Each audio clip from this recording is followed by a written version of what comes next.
After that, daily life became a collection of calculations. I learned which cafe near the office had matte walls instead of polished black tile. I stopped using the mirrored doors at the gym and took the stairs when I could. I turned my laptop brightness down until the screen reflected nothing at night.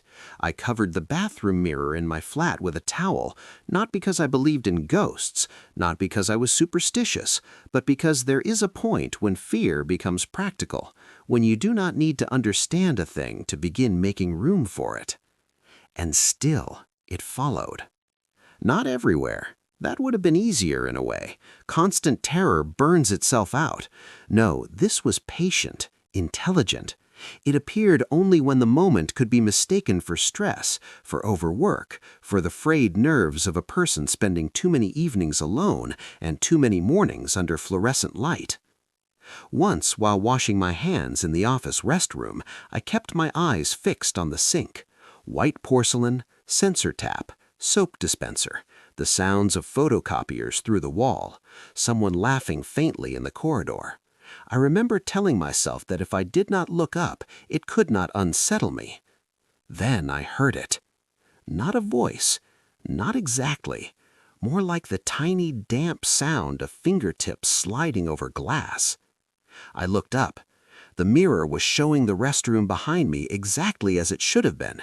Same door, same paper towels, same bad ceiling lights. My reflection stood there with water running over its hands. But its head was tilted. I was standing straight. I did not correct my posture. I did not breathe. My reflection slowly lifted its gaze to meet mine, and for the first time I had the unbearable certainty that it was not trapped in the mirror. It was waiting for permission. You can explain almost anything away in daylight.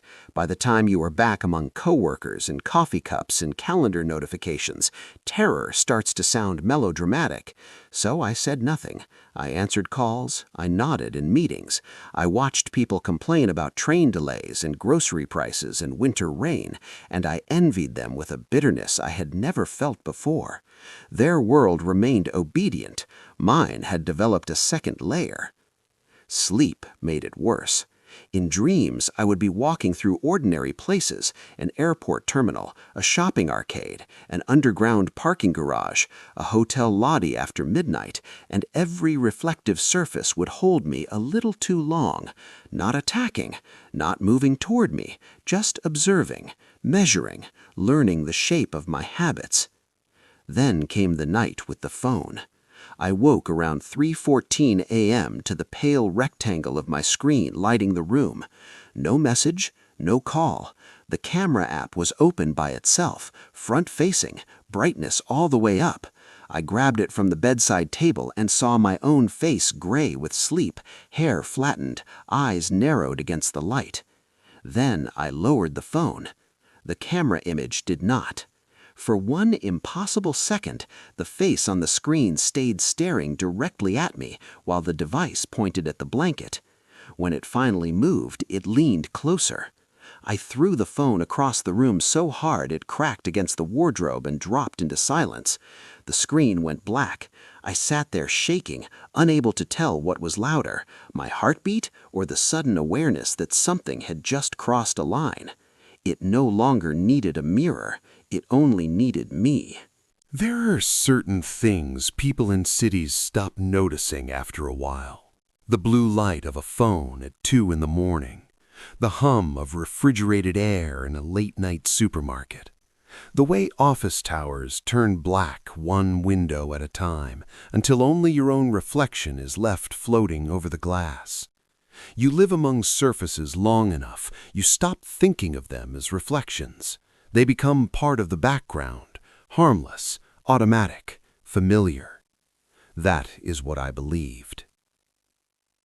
It started on an ordinary Thursday in October, the kind that arrives wet and cold with the sidewalks shining under street lamps and everyone moving faster than usual. I had stayed late at work, finished the last of my emails, and stepped into the underground station with a paper cup of coffee gone lukewarm in my hand. There were ads glowing on the walls, the low metallic wind coming through the tunnel, a violinist somewhere out of sight, playing for people who never looked up.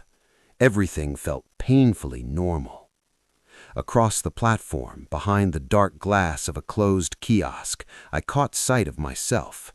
Not unusual, except I was facing the tracks and the reflection was turned slightly toward me. Only slightly, barely enough to notice, the kind of thing you explain away before the thought is fully formed. Exhaustion, bad angle, too much screen time. I told myself all of that in less than a second. Then the train came screaming in, brakes shrieking, lights strobing across the tiles, and when I looked again, it was only me. I should have forgotten it. But over the next week, the same feeling returned in places where people are used to being alone without ever truly being alone. In the black window of a co-working space after sunset, in the brushed steel door of an elevator, in the glossy screen of a self-checkout machine after it asked whether I wanted my receipt printed. Always the same delay, the same impossible hesitation, as if whatever stood inside the surface needed a moment to decide whether to imitate me. That was the part that got into my head. Not movement, but timing. You know your own body better than anyone. You know the exact speed of your blink, the tilt of your chin when you are tired, the faint tension in your mouth when you are trying not to look nervous. So when something copies you a fraction too late, it does not feel like error. It feels like intention. I started testing it. A glance into shop windows while walking home, a sudden turn toward darkened office glass, the front camera on my phone opened at random in the street, in cafes, in public restrooms, pretending I was checking a message when really I was checking the face that belonged to me. Most times there was nothing. My own expression, my own tired eyes, my own pale commuter's face under bad lighting. And then, one evening, standing at a red light with cyclists passing behind me and the crosswalk signal counting down, I saw it clearly in the window of a pharmacy. I was breathing through my mouth from the cold. My reflection was smiling. Not wide, not theatrical, just enough to show that it knew I had finally noticed. The traffic changed. Someone brushed my shoulder. A bus exhaled at the curb. And for 3 full seconds, I could not move at all. People like to say fear sharpens the senses, but that is not quite true. Real fear rearranges them. It makes the ordinary unbearable. A dark shop window becomes a threat. A spoon in a cafe catches too much light. The polished side of a parked car turns into a question you do not want answered. By then, I had begun living like a person avoiding an invisible stalker that only existed when the world reflected me back.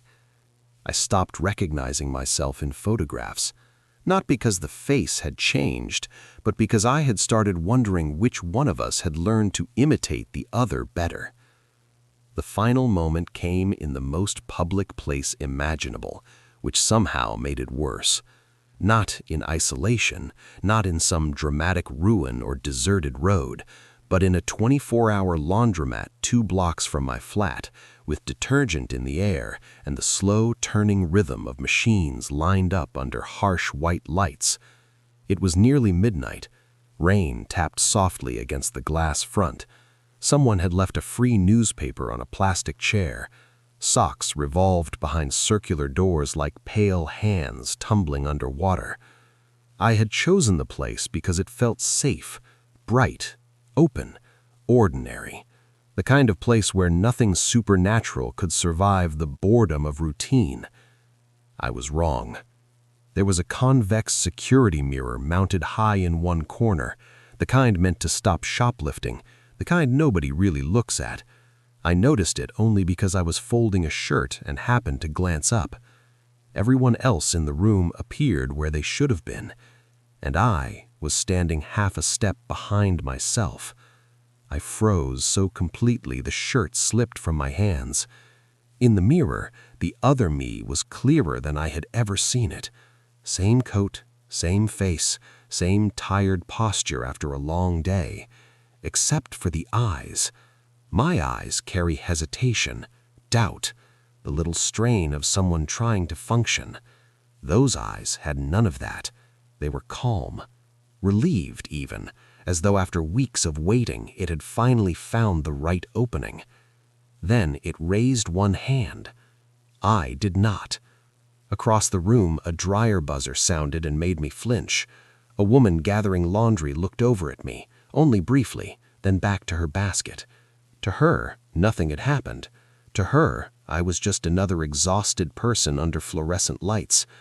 But in the mirror, my other self placed its palm flat against the inside of the curved glass, and I felt something touch my shoulder from behind.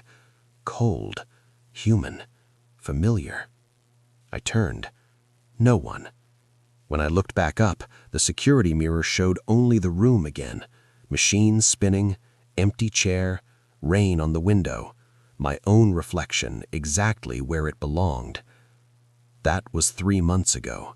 Since then, life has continued with an almost insulting normality. Commuters crowd platforms, phones light up in the dark, elevator doors open on polished walls. Every surface still offers me back the face I have worn all my life. Most days it behaves. Most days it copies me perfectly. But sometimes, late at night, when a screen wakes on its own or a storefront catches me from the corner of my eye, I see that tiny delay again. And now I understand what it means. It is not trying to get out. It is practicing. For the moment I fail to notice that it already did.